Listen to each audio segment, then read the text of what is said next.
tal, queridos amigos? ¿Cómo están? Espero que muy bien. Continuamos con el tercer tomo de las lecturas del libro de Maurice Nicoll, Comentarios psicológicos sobre las enseñanzas de Gottlieb y Ouspensky, y nos hemos quedado en la página 262 sobre los centros y las partes, y las partes de los centros. Creo que aquí estoy moviendo todo. Voy a checar esto más para acá. Que pongo una cosita así para que me levante un poco el libro y creo que le está pegando a la cámara. Bien. Sobre los centros y las partes de los centros. La recepción mecánica de las impresiones solo puede alimentar las partes mecánicas de los centros. Pero cuando las impresiones son recibidas, digamos, con una sensación de asombro o deleite, caen sobre las divisiones emocionales de los centros. Cuando son recibidas por una atención dirigida y un esfuerzo mental individual, caen sobre las divisiones intelectuales. Voy a volver a leer esto, amigos, porque me parece bien interesante. Estamos hablando de la recepción mecánica de las impresiones, ¿sí? La recepción mecánica de las impresiones solo puede alimentar las partes mecánicas de los centros. Voy a hacer aquí un paréntesis porque, bueno, estamos entendiendo que impresiones es lo que uno recibe del exterior, ¿no? Si tú estás viendo una película, un tema de una película es una impresión. Si tú pasas por un accidente y ves sin querer o con morbo un accidente de tráfico, por ejemplo, es una impresión. Es decir, lo que nosotros estamos percibiendo son impresiones, ¿no? Entonces dice, la recepción mecánica de las impresiones solo puede alimentar las partes mecánicas de los centros.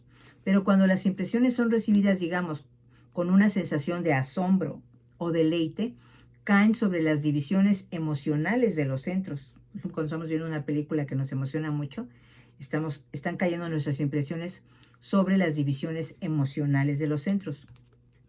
Cuando son recibidas por una atención dirigida y un esfuerzo mental individual, caen sobre las divisiones intelectuales. Ahora bien, una impresión negativa irá a su lugar apropiado, a saber, las partes negativas de los centros. Las impresiones recibidas de una persona por quien se tiene franca antipatía alimentarán la parte emocional negativa.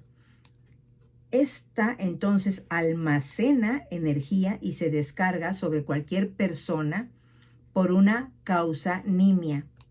Es decir, uno se deja dominar por la violencia sin que haya razón alguna. La literatura negativa y los films de crímenes, violencia, odio, etc., si uno se identifica con ellos, alimentan la parte negativa del centro emocional y lo llenan de energía. Un libro negativo puede lograr si se lee identificándose con él, pero un libro negativo puede lograrlo si se lee identificándose con él. Por eso es preciso aprender a recibir las impresiones más conscientemente y no identificarse con las negativas. Aprender a ser muy cuidadoso a este respecto. Esta es una forma de recuerdo de sí y la energía que se usa es extraída de las impresiones negativas. Las gentes se imaginan, empero, que cuando están solas o nadie las está mirando, les es lícito entregarse a todos los pensamientos negativos que desean. De este modo, acrecientan el material destinado a las emociones negativas que tarde o temprano se expresarán violentamente, atacando o hiriendo a otra persona. Todas las emociones negativas desean herir. Vuelvo a leer, amigos. Todas las emociones negativas desean herir. Y en su fondo descansan ilimitadas formas de violencia. En el fondo de las emociones negativas descansan ilimitadas formas de violencia. El continuo hacer cargos a los otros almacena gran cantidad de materiales destinados a elaborar emociones negativas que, si no pueden atacar a los otros, se vuelven contra uno. El único remedio es no ceder a las impresiones negativas, esto es, estar suficientemente despierto para impedir que estas impresiones vayan automáticamente a la parte negativa del centro emocional. Estar alerta. Hablo de las impresiones exteriores y también de las impresiones interiores, que derivan principalmente del pensamiento, memoria o imaginación. El obrar incontrolado de la imaginación suele alimentar a las emociones negativas. Por eso siguen acumulándose indefinidamente. Si se presta atención al propio estado interior, no cuesta nada descubrir que uno se ha identificado dejando pasar una impresión negativa. Creemos tener un buen filtro que no deja pasar ningún germen infeccioso. Sí, pero ¿se ha dado cuenta de ello? ¿Ha iniciado sobre sí esta parte del trabajo? ¿O deja pasar todo sin que se filtre? Ahora bien, ¿qué es lo que entiende en la práctica de todo esto? Hemos de comprender que las impresiones pueden caer en diferentes partes de los centros y que las impresiones de la vida exterior, de las gentes, etcétera, que vienen por la vía de los sentidos, pueden ser dirigidos y no necesitan caer en este doloroso lugar.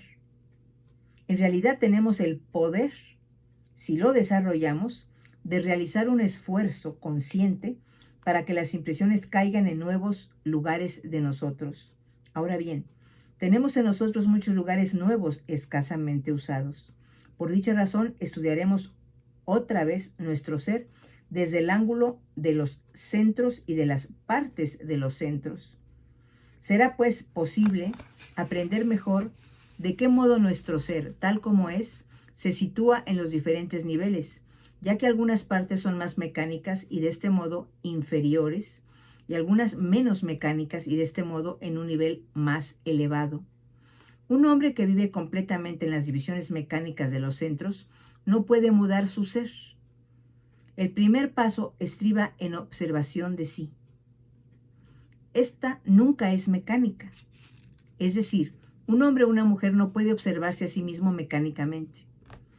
El observarse a sí mismo requiere una atención dirigida y la atención requiere conciencia de sí, o más bien el acto de atención nos sitúa inmediatamente en las partes más conscientes de los centros.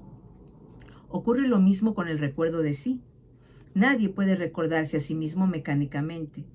El pleno recuerdo de sí exige plena conciencia sobre particular. Sobre este particular, Ouspensky dijo lo siguiente: retornaremos otra vez al estudio de los centros y al estudio de la atención y al recuerdo de sí, que constituyen los únicos caminos que llevan a la comprensión.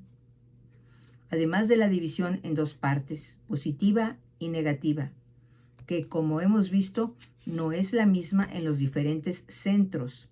Cada uno de los 4 centros se divide en 3 partes. Estas 3 partes corresponden a las divisiones de los centros mismos. La primera parte es mecánica, incluso los principios motores e instintivos. La segunda es emocional. La tercera es intelectual. El siguiente diagrama muestra la posición de las partes en el centro intelectual.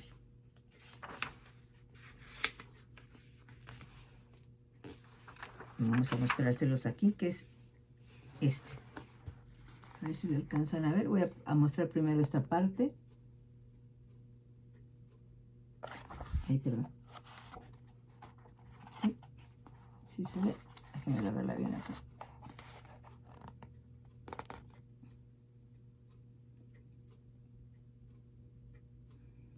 Voy a volver a mostrar otra vez de arriba para abajo para que la puedan distinguir.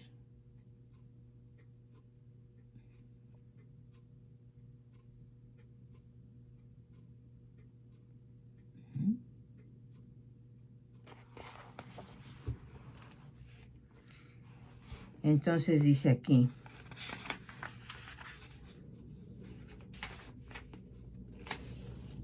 es este, el hombre de primero, y es este, centro intelectual. Que te les voy leyendo. Pues quiero ver que lo vayan viendo. De todas maneras se los voy a empezar a leer y se los voy a empezar a describir, ¿no? Ahí vuelvo desde arriba.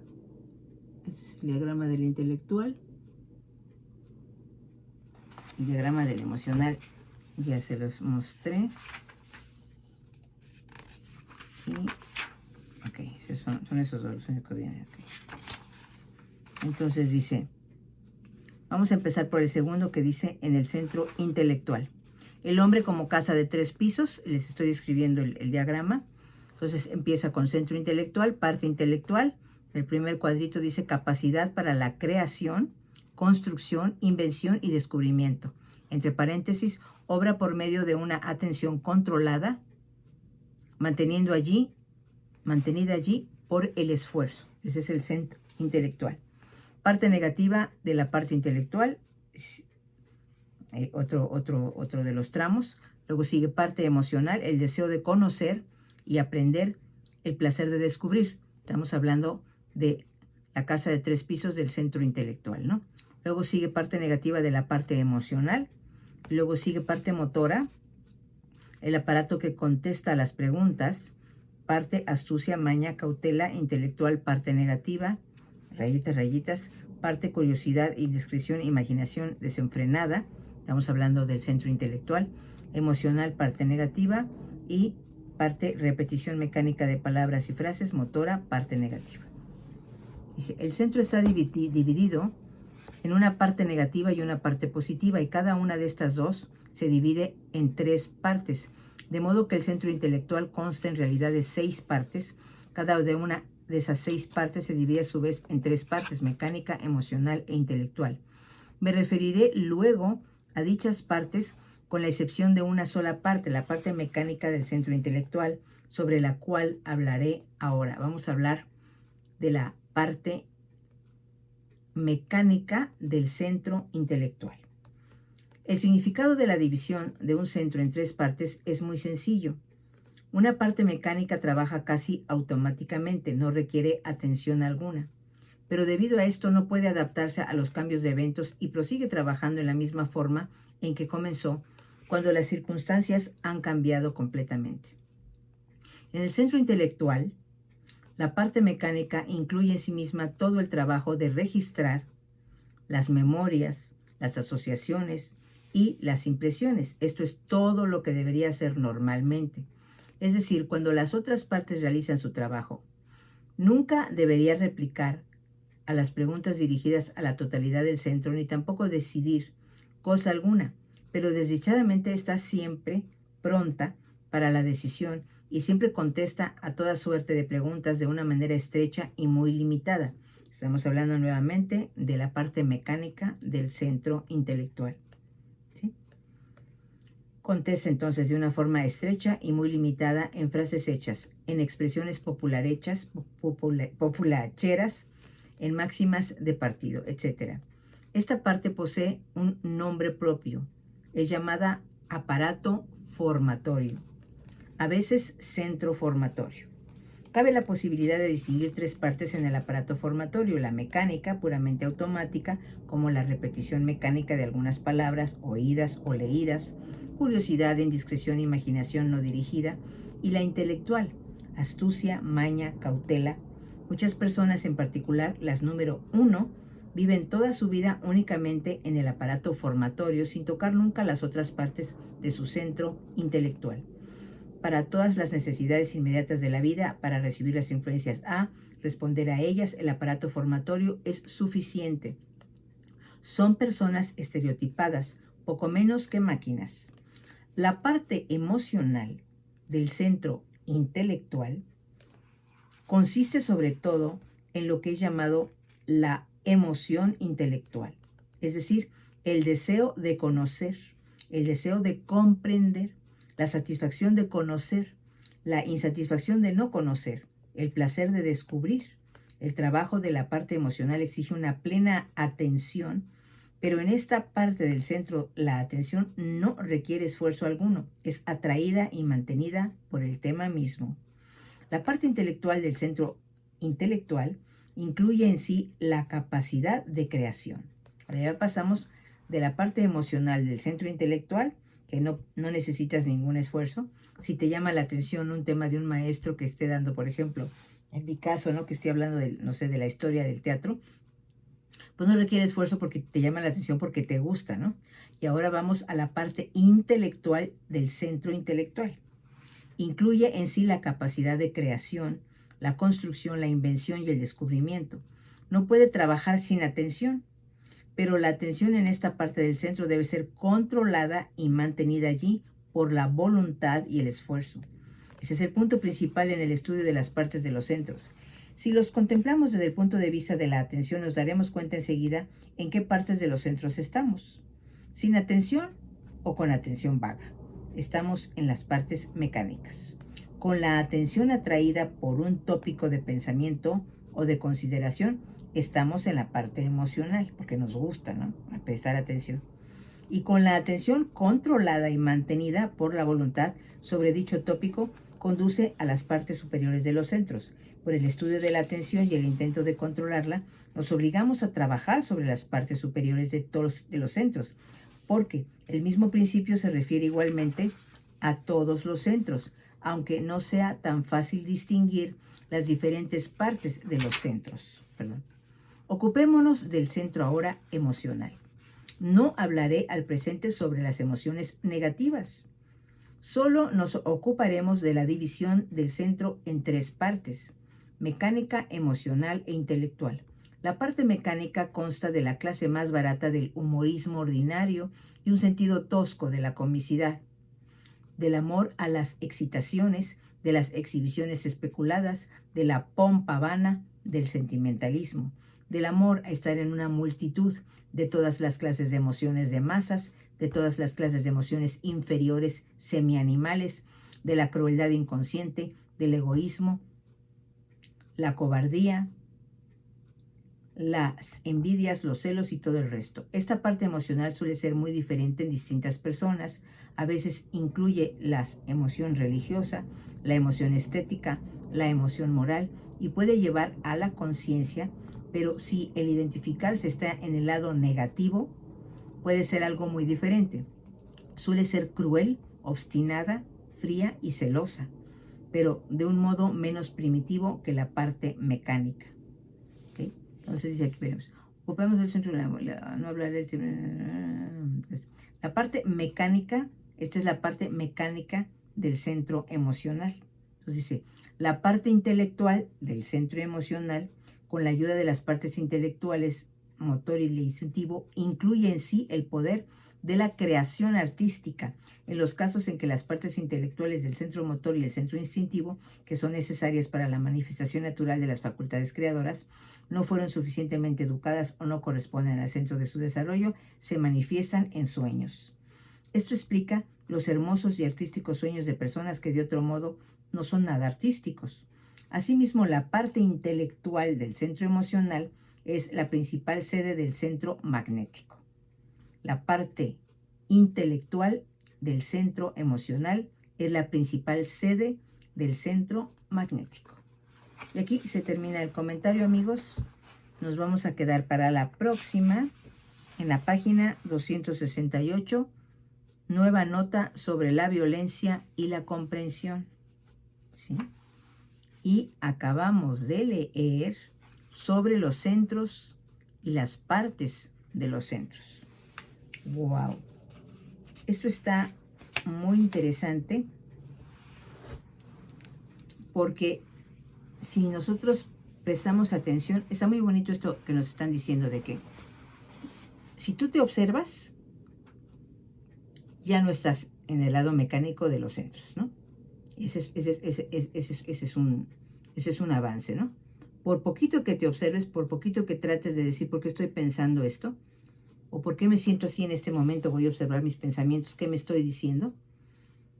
Entonces, aquí están hablando de tratar de que las impresiones que recibimos del exterior no caigan en las partes negativas de los centros, o al menos intentarlo, ¿no? Porque eso acrecienta la negatividad de la persona, lo va acumulando, ¿no? Aunque en ese momento por ejemplo, si un padre de una persona, por decir un ejemplo, pienso yo, eh, golpea al niño, ¿no? Y el niño, pues en ese momento no puede hacer nada, está indefenso, ¿no? Pero está con el sentimiento y el coraje de que ha sido golpeado o de que ha sido violentado, ¿no? Entonces el niño lo va acumulando, ¿no? Entonces, cuando puede llegar a su adolescencia o cuando llega a la escuela y puede aventar a un muchachito o hacerle bullying a un muchachito, no es porque el muchachito le esté haciendo nada, es porque es una explosión, perdón, derivada de la negatividad que acumuló al recibir esas impresiones de su padre, ¿no? Es lo que estoy entendiendo así. Entonces, claro, en el caso del niño, si no, no puede controlarlo, ¿no? Pero entonces en el caso de nosotros, si hay una persona agresiva hacia nosotros, que tengamos nosotros en ese momento que asimilar, comprender y tratar de no identificarnos, hay que intentar que esa violencia o esa impresión, ¿no?, de lo que estamos recibiendo no caiga en nuestra parte negativa de cualquier centro, que en este caso nuestra parte negativa sería la parte mecánica, ¿no? Porque es la parte que va a acumular esa impresión y la va a convertir después en violencia, porque aquí te están diciendo que todo ello después se transforma en violencia. Entonces, qué interesante, porque si nosotros tenemos en nuestro poder estas enseñanzas y estamos captando, ¿no?, que nos está llegando hacia nosotros una impresión de una persona que nos está insultando, por ejemplo, ¿no?, o que nos está provocando, ¿no? Si nosotros en ese momento pudiéramos, como un alquimista, ¿no?, haz de cuenta que viene caminando para acá, haz de cuenta como en una película de ciencia ficción, ¿no?, que la vemos con una luz roja, ¿no? Esa impresión que ya viene para acá, caminando, ese insulto o esa forma de desprecio o de lo que nosotros empezamos a intuir que va a ser para nosotros un shock negativo. Entonces, si nosotros en ese momento podemos, esa luz roja que va hacia nosotros queriéndonos penetrar, que es negativa, irla transformando en el camino con esta inteligencia emocional que nos están dando estas enseñanzas y decir, yo no me voy a enganchar, yo no me voy a enganchar, yo voy a comprender que estás en un estado mental malo, ¿no? Y que quién sabe qué te haya pasado en tu vida o como nosotros lo querramos observar en ese momento, ¿no? Y detener en el transcurso de la impresión. Eso necesita mucha inteligencia de nosotros de manera emocional e intelectual, ¿no? Porque si nosotros entonces con esa observación no dejamos que esa impresión nos pegue y caiga en uno de nuestros estados, de nuestra casa, digamos aquí de 3 pisos, ¿no?, ni en el intelectual, ni en el emocional, ni en el motor, sino que la desviamos o la transformamos, entonces nosotros estamos ganando en no acumular esa impresión. Entonces, al desviarla, nosotros nos estamos poniendo un escudo protector de bondad, de comprensión, de ponernos en los zapatos de la otra persona, para que esa impresión no nos penetre. Porque si la dejamos, es decir, aquí como dicen, sin filtro, ¿no? Sí, pues sí creemos que la detenemos, pero en realidad sí nos está chocando y estamos diciendo, algún día te la voy a regresar, ahorita no, pero algún día te la voy a regresar. ¿Cómo no? Me estás insultando, ¿no? O me estás provocando, o ya verás, ¿no? Entonces, si nosotros no lo permitimos, eso es lo más interesante de este trabajo. Si pudiéramos trabajar a ese grado, no llegas a tu casa a llorar, o no llegas a tu casa repitiéndote y repitiéndote lo que pasó y pensando en la posibilidad de regresárselo algún día, ¿no? Si es que en ese momento estuviste impotente, o si en ese momento tú no tienes ningún filtro, en ese mismo instante tú vas a reaccionar violentamente, que es lo que te están diciendo aquí. Se convierten en violencia. Entonces, si nosotros, en vez de estar acumulando, como quien dice, balas ahí, para aventárselas, a lo mejor en otra persona y en otra circunstancia, pero la cosa es que la tenemos ahí acumulada y las tenemos que sacar en algún punto. Ya las tenemos ahí, las municiones, ¿ok? Entonces, si aquí lo maravilloso de lo que se trata es de que uno se depure, esté libre, ausente de todo ese odio, ¿no? De toda esa violencia, ¿no? Esas ganas de matar a la gente o de autodañarse uno mismo, porque a veces van en contra de otra persona, pero a veces van en contra de uno mismo, ¿no? Entonces se está uno destruyendo, autodestruyendo, ¿no?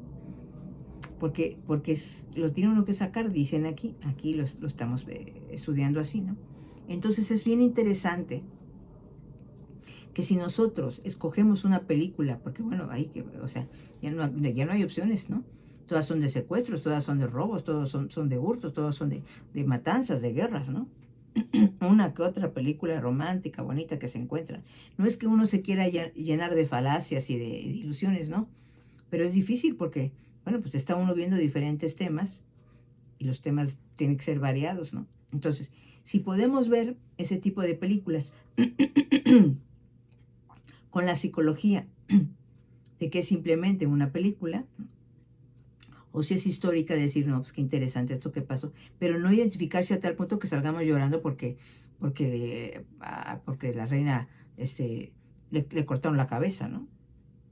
Es decir, nosotros tenemos que tener el filtro, cuidado, pero precisamente para no abrirlo, ¿no? No abrir ese espacio para que penetre la impresión que si es negativa va a caer en los estados negativos y algún día va a salir como ira, como violencia, ¿no?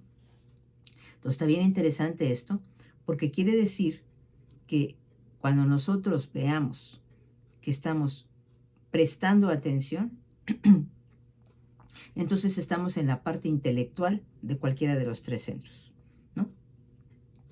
Porque no estamos ahí sin defensa, ¿no? Sin defensa, ¿no? Sin filtros, sin que nos va a llegar todo y se nos va a quedar ahí acumulado. Claro que cuando uno es joven y chiquito y todo, pues la verdad está uno indefenso, por eso es tan importante las infancias de las personas, ¿no? Pero quiere decir que si nosotros pudiéramos analizar eso que nos pasó de chiquillos, ¿no? Y que no pudimos nosotros dejar, impedir que esa impresión nos llegara, podemos empezar a trabajar en transformarla, ¿no? Quizás con dolor y todo, pero en el sentido de comprender a ese padre que pues, no tenía los recursos psicológicos ni emocionales para tratarnos de otra forma, perdonarlo de corazón, quizás echemos muchas lágrimas, pero depurar ese almacenaje de negatividades y de cosas hirientes y fuertes, porque nos hacen daño, porque van a estar ahí esperando tener una manera de salir, ¿no? Entonces, eso es muy interesante, porque podríamos ir depurando de a poquito, respirando, ¿no? Todos esos malos recuerdos, quizás, ¿no? De una mamá o de un papá que pensamos que se portaron injustamente con nosotros y pensar, ellos creyeron que estaban haciendo lo mejor por mí, pero malamente porque no estaban instruidos, no habían recibido bien una buena educación, no tuvieron los medios como para darme algo mejor. Entonces, al perdonar, vamos a ir depurando todo ese acumulamiento de rencores, ¿no? Que tenemos, a lo mejor de un divorcio de unos padres que fue para nosotros dolorosos de adolescentes, ¿no? A lo mejor de una conducta. En mi caso, mi padre, pues, era una persona muy inmadura, ¿no? Era una personita que no quería ver los problemas, ¿no? Él simplemente se ponía a cantar con la guitarra y te contaba un chiste. Pues sí, era como otro adolescente como tú, ¿no?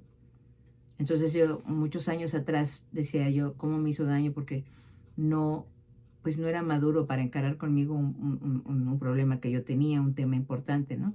Sino que le daba la vuelta y se reía y no te hacía caso y nunca, nunca pude tener con él una plática madura, ¿no? Entonces cuando lo veo a la luz de este trabajo, lo comprendo y esta me da ternurita porque es lo que él me pudo dar. Es lo mejor que él me pudo dar, ¿no? Entonces, él tenía sus frustraciones, él también tenía su manera de evadir los problemas y así no sufrir, ¿no? Entonces uno no puede juzgar, ¿no? Sino comprender. Y al comprender perdona uno. Y al perdonar uno depura pues esa llaga que tiene uno ahí, ¿no? En el corazón, ¿no? Esa herida, ¿no? Esa herida se va sanando, se va cerrando hasta el grado en que le deseas lo mejor ahí con Papito Dios y le agradeces todo lo bueno que Él te pudo dar, todo lo bueno que en su mano estuvo poderte dar, porque no podemos juzgar a nadie, todo el mundo tiene sus carencias, todo el mundo tiene sus dificultades, ¿no? Entonces, bajo esa luz, perdonar y comprender, aquí siempre hablan cómo llegar a la comprensión del evento, a la comprensión de la otra persona. Y al comprender y perdonar y abandonar ese cúmulo de negatividades, nos depuramos y nos aligeramos y nos sentimos más tranquilos, más en paz, que es a lo que se le tira en este maravillosísimo trabajo. Pues gracias, muchas gracias por acompañarme y nos veremos en nuestra próxima lectura. Gracias.